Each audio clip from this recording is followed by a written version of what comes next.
¿Le cuesta perdonar? Perdone a su prójimo. Ponga en práctica lo que le recomienda Dios a través de su bendita palabra. Un resentimiento profundamente arraigado en usted carcomerá su tranquilidad. Así que le conviene perdonar cuanto antes. Cuando vive sin perdonar, está a un paso de la venganza. Epístola a los Efesios capítulo 4 versículos 31 y 32. Quítense de ustedes toda amargura, enojo, ira, gritería y maledicencia, y toda malicia. Sean benignos unos con otros, misericordiosos, perdonándose unos a otros, como Dios también los perdonó a ustedes en Cristo. Falta muy poco para que escuche el programa La Biblia dice.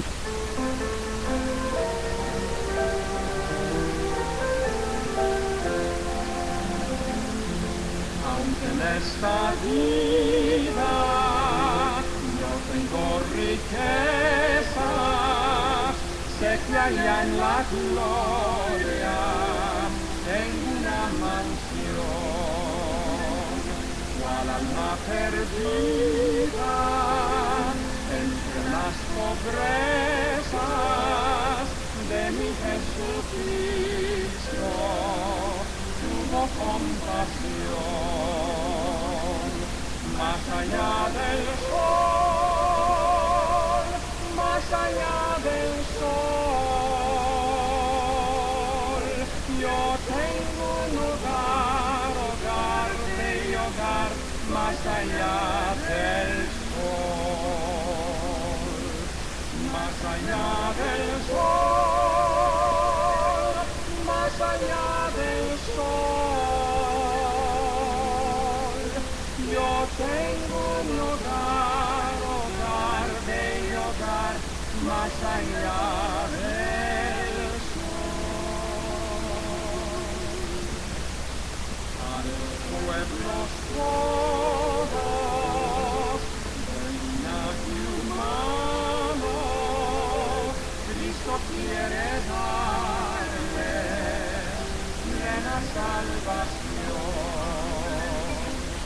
En una casa para cada hermano fue a prepararles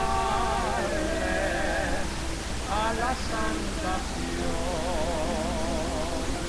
Más allá del sol, más allá del sol, yo tengo un hogar, hogar, bello hogar, más allá del sol, más allá del sol, más allá del sol. Yo tengo un hogar, hogar, bello hogar, más allá del sol.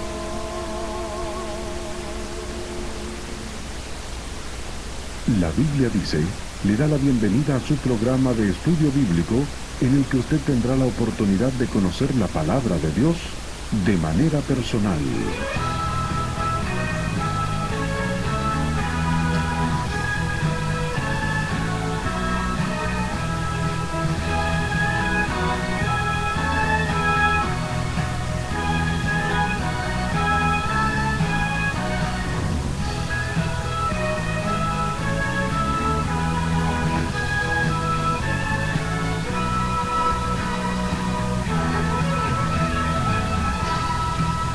Es motivo de mucho gozo estar nuevamente con usted, amable oyente, para juntos participar en este estudio bíblico en la primera epístola del apóstol Pablo a los tesalonicenses.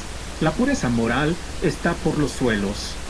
La fornicación, el adulterio, la homosexualidad, el lesbianismo, la prostitución y la pornografía son solo unas pocas actividades que hace no mucho tiempo atrás eran consideradas vergonzosas y ofensivas, pero hoy por hoy son ampliamente aceptadas como formas legítimas de conducta.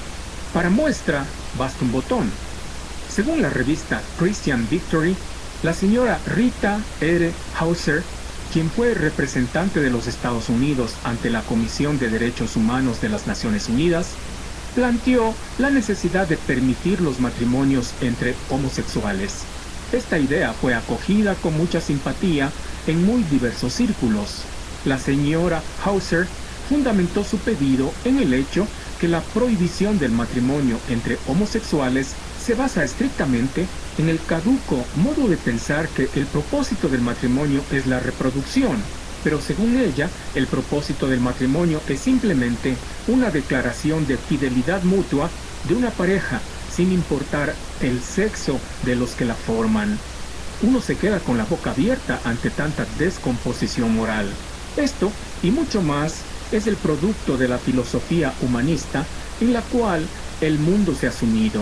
Esta filosofía tenía ya algo de vigencia en el primer siglo, y especialmente en el Imperio Romano estaba causando graves estragos. Unos siglos más tarde, el Imperio Romano sucumbió debido a la descomposición moral de sus súbditos. Los que piensan que no debe haber límites en lo moral, piensan que son libres, pero en realidad son los esclavos más dignos de conmiseración. El libertinaje moral es esclavitud en grado máximo.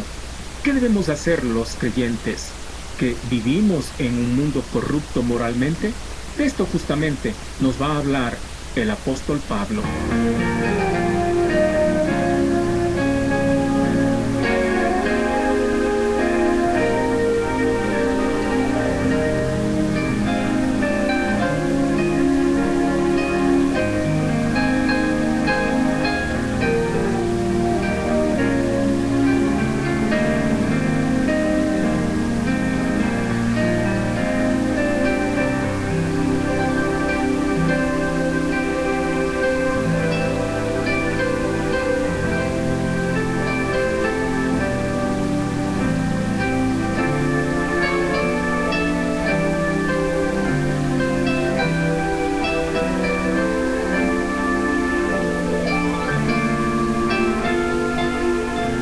Nuestra Biblia en la primera epístola de Pablo a los Tesalonicenses, capítulo 4, versículos del 1 al 4.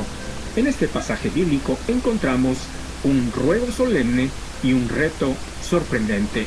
En cuanto al ruego solemne, primera a Tesalonicenses 4, 1 a 2 dice: Por lo demás, hermanos, os rogamos y exhortamos en el nombre del Señor Jesús, que de la manera que aprendisteis de nosotros como os conviene conduciros y agradar a Dios, así abundéis más y más, porque ya sabéis qué instrucciones os dimos por el Señor Jesús.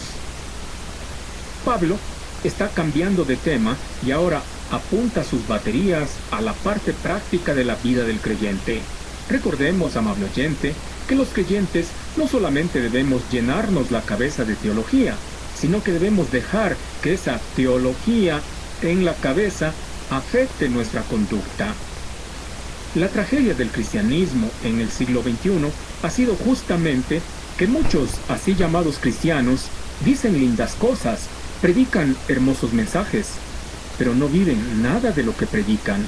Están llenos de teología, pero vacíos de santidad personal. Pablo no quería que los creyentes de Tesalónica vivan de este modo.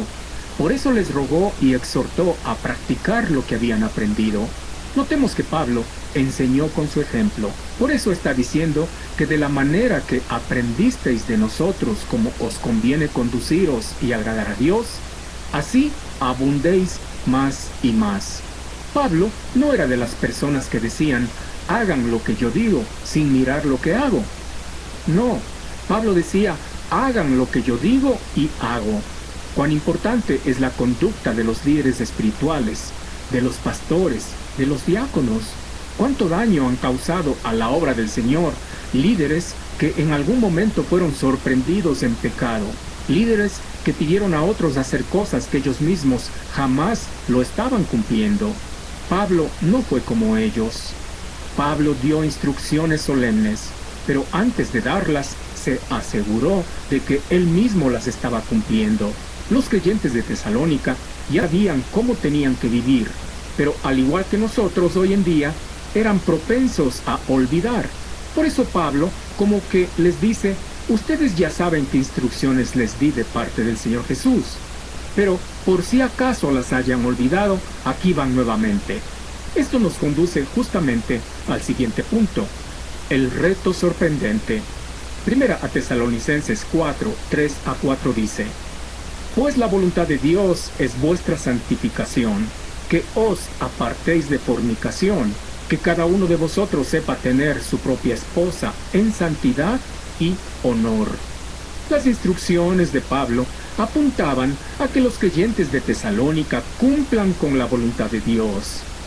Este debería ser el deseo de todo pastor, de todo líder espiritual, que los creyentes estén cumpliendo con la voluntad de Dios. La voluntad de Dios es una expresión que abarca muchas cosas, pero en este caso tiene que ver con la pureza moral. La voluntad de Dios es nuestra santificación. La santificación es el acto de poner aparte algo para un uso específico. Esta palabra santificación tiene dos significados. Por un lado, significa que Dios nos ha puesto aparte del mundo para Él. Esta es una obra de Dios en respuesta a la fe del creyente. Esto es lo que se conoce como la santificación posicional. En este sentido, la santificación es perfecta y completa, y es el resultado de la obra perfecta de Cristo en la cruz. Hebreos 10:10 dice: En esta voluntad somos santificados mediante la ofrenda del cuerpo de Jesucristo, hecha una vez para siempre. Pero por otro lado, santificación significa también que los creyentes debemos separarnos de cualquier forma de pecado. Esta es una obra del creyente en el poder del Espíritu Santo. Esto es lo que se conoce como la santificación práctica. En este sentido, es un proceso que dura hasta que el creyente muere o el Señor viene por él. Es en este último sentido que Pablo dice que los tesalonicenses y nosotros debemos santificarnos. El pecado del cual los creyentes debemos apartarnos es la impureza sexual. Por eso dice el texto que os apartéis de fornicación. La fornicación es toda práctica sexual fuera del matrimonio. La palabra de Dios dice que el sexo es algo puro, precioso y frágil. Como tal, debe ser utilizado solamente dentro de los sagrados vínculos del matrimonio. Fuera del matrimonio, la práctica sexual se torna en algo vergonzoso y vil. El apartarse de fornicación implica, en primer lugar, que los casados deben tener una sola y propia esposa, en santidad y honor. Esta declaración echa por tierra algunas ideas prevalecientes en el mundo en el cual vivimos. La voluntad de Dios, amable oyente, es que un hombre se case con una sola mujer. Cuando Dios pensó en una ayuda idónea para Adán, no creó 2, ni 3, ni más mujeres.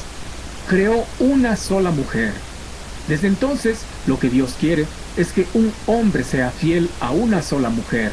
La voluntad de Dios es que un hombre se case con una mujer para procrear hijos y para disfrutar del deleite sexual en la intimidad del matrimonio. No hay lugar en absoluto para los matrimonios entre dos hombres o entre dos mujeres como hoy en día se están dando. La voluntad de Dios es que el matrimonio permanezca hasta que la muerte los separe. El divorcio no es la voluntad de Dios. Si existe, es por la dureza del corazón